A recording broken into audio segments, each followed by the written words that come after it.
ආයිබෝන් මැයි දිනය ජාත්‍යන්තර කම්කරු දිනය පිළිබඳ වූ ඉතිහාසය වැදගත්කම සහ එහි පසුබිම පිළිබඳ කෙටි විස්තරයක් මෙමගින් ඉදිරිපත් කරනවා. මැයි දිනයේ ඉතිහාසය සහ ආරම්භය මැයි දිනයේ උපත සිදුවන්නේ 19 වෙනි සියවසේ අගභාගයේදී ඇමරිකා එක්සත් ජනපදයේ කාර්මික විප්ලවයත් සමග ඇති වූ කම්කරු අර්ගලයන් තුලින්.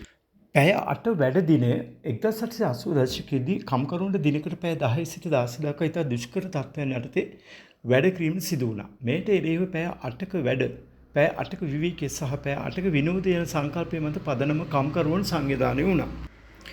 හේමාකට් සිදුවීම 1880 මැයි 1 වෙනි දින ඇමරිකාවේ චිකාගෝ නුවරදී කම්කරුවන් ලක්ෂ සංඛ්‍යාත පිරිසක්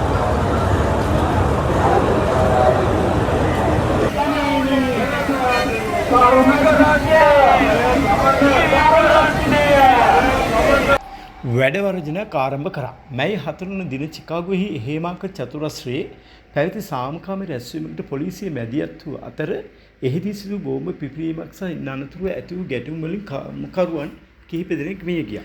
මෙම අරගලයේදී දිවිපිදු කම්කරුවන් සැමරීම වෙනුවෙන් 1889 දී පැරිසියේ පැවති දෙවන ජාත්‍යන්තර සමාජවාදී සමුළුවේදී සෑම වසරකම මැයි 1 වෙනිදා ජාත්‍යන්තර කම්කරු දිනය ලෙස ප්‍රකාශයට පත් වුණා. මැයි දිනයේ ඇති වැදගත්කම මැයි දිනය යනු හුදෙක් නිවාඩු දිනයක් නොව එය ලෝකවාසී වැඩ කරන ජනතාවගේ අයිතිවාසිකම් දිනාගත් ජයග්‍රහණී දිනයක්. කම්කරු අයිතිවාසිකම් අවම වැටුපක් ලැබීම සුරක්ෂිත සේවා පරිසරක්ෂ ස්ත්‍රී පුරුෂ බෙහෙදයකින් තොරව සමාන සේවා අවස්ථා ලබා ගැනීම මෙහි අරමුණයි. සාමූහික ශක්තිය තනිතනිව කළ නොහැකිදී සංවිධානය වූ කම්කරු පන්තියක් ලෙස ජයගත හැකි බව මේ ලෝවට පසක් කර දෙනවා. සමාජ යුක්තිය පීඩනයට පත්වන ජනතාව වෙනුවෙන් හඬ නැගීමේ සහ සමාජ සාධාරණත්වය ඉල්ලීමේ සංකේතයක් ලෙස මැයි දිනය සලකනවා. ශ්‍රී ලංකාවේ මැයි දිනය ලංකාව තුළ මැයි දිනය ඉතිහාසයේ ඉතා ප්‍රබල මුහුණුවරක් ගන්නවා. පළමු මැයි දිනය ශ්‍රී ලංකාවේ ප්‍රථම වරට මැයි දිනයක් සමනු ලැබුවේ 1933 වසරේදී ඒ.ඊ. ගුණසිංහ මහතාගේ නායකත්වයෙන් රජ නිවාඩු දිනයක් වීම 1956 දී එස්.ඩබ්ලිව්.ආර්.ඩී. බණ්ඩාරනායක මහතාගේ රජය යටතේ මැයි 1 වෙනිදා දිනය මෙරට රජයේ නිවාඩු දිනයක් ලෙස ප්‍රකාශයට පත් වුණා.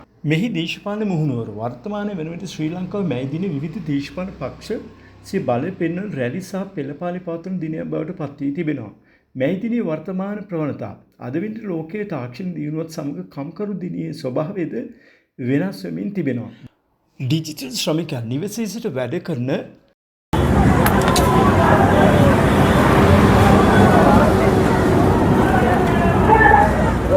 ශ්‍රේෂ්ඨවල නියුතු අයගේ අයිතිවාසිකම් පිළිබඳව වර්තමානයේ අවධානය යොමු වී තිබෙනවා. ළමා ශ්‍රමය සහ වහල් සේවය තවමත් ලොව පුරා පවතින ළමා ශ්‍රමය සහ නවීන වහල් සේවයට එරෙහිව හඬ නැගීමට මැයි දිනය වේදිකාවක් කරගෙන තිබෙනවා. අවසාන වශයෙන් මැයි දිනය යනු ලෝකයේ ගොඩනැගීමට දායක වන කම්කරු ජනතාවගේ දහදියට සහ කැපවීමට ගරු කරන ඔවුන්ගේ අභිමානය සමරන දිනයයි. සවන් දුන් ඔබට ස්තුතියි. වගේම කාර්නික මතක් කිරීමක් කරනවා අපගේ channel එක subscribe කර අපට සහයෝගය ලබා දෙන ලෙස ස්තුතියි.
தமிழ் மொழியை புறக்கணிக்காதே.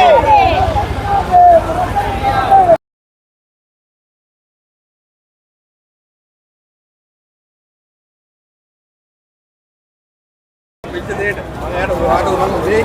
වාට මම උදේ කිව්වා.